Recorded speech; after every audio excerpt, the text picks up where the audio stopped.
নোয়াখালীর হাতিয়া উপজেলায় উপজেলা নির্বাহী কর্মকর্তা মোহাম্মদ আলাউদ্দিনকে জড়িয়ে সামাজিক যোগাযোগ মাধ্যমে ছড়িয়ে পড়া একটি ভিডিওকে কেন্দ্র করে জেলা জুড়ে তোলপাড় সৃষ্টি হয়েছে। ভিডিওটি ঘিরে চলছে নানা আলোচনা সমালোচনা, তবে সংশ্লিষ্ট কর্মকর্তা এটি সম্পূর্ণ ভুয়া বলে দাবি করেছেন।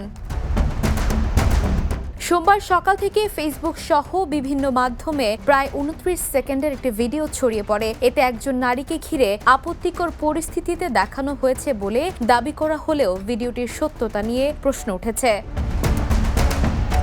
ইউএনও মোহাম্মদ আলাউদ্দিন দাবি করেছেন, শত্রুতার জেরে কৃত্রিম বুদ্ধিমত্তা প্রযুক্তি ব্যবহার করে তার বিরুদ্ধে অপপ্রচার চালানো হচ্ছে। তিনি এক গণমাধ্যম কর্মীকে জানান, পূর্বের কর্মস্থল সংক্রান্ত বিরোধ থেকেই এ ধরনের মিথ্যা ভিডিও তৈরি করা হয়েছে এবং বিষয়টি মোকাবেলায় আইনগত পদক্ষেপ নেওয়া হচ্ছে।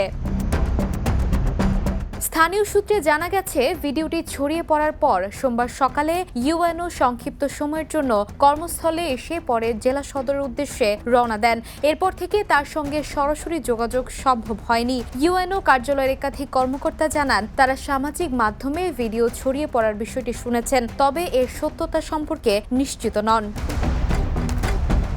এদিকে ভিডিওতে থাকা নারীর পরিচয় এখনও নিশ্চিত করা যায়নি। স্থানীয়ভাবে কেউ কেউ ঘটনাটিকে হানি ট্র্যাপ হিসেবে ধারণা করলেও এ বিষয়ে কোনো আনুষ্ঠানিক তথ্য পাওয়া যায়নি। এই ঘটনায় নোয়াখালী জেলা প্রশাসক মোহাম্মদ শফিকুল ইসলাম বলেন, বিষয়টি তিনি গণমাধ্যমের মাধ্যমে জেনেছেন। ইতোমধ্যে ঊর্ধ্বতন কর্তৃপক্ষকে অবহিত করা হয়েছে এবং ভিডিওটির সত্যতা যাচাই প্রয়োজন। তিনি আরও জানান, ইউএনও সোমবার সকালে তার দপ্তরে ছুটির আবেদন জমা দিয়ে কর্মস্থল ত্যাগ করেছেন।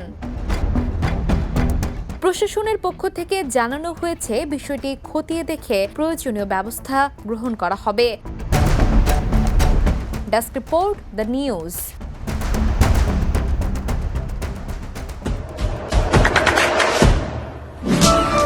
দেশে দেশে সবার সাথে The News.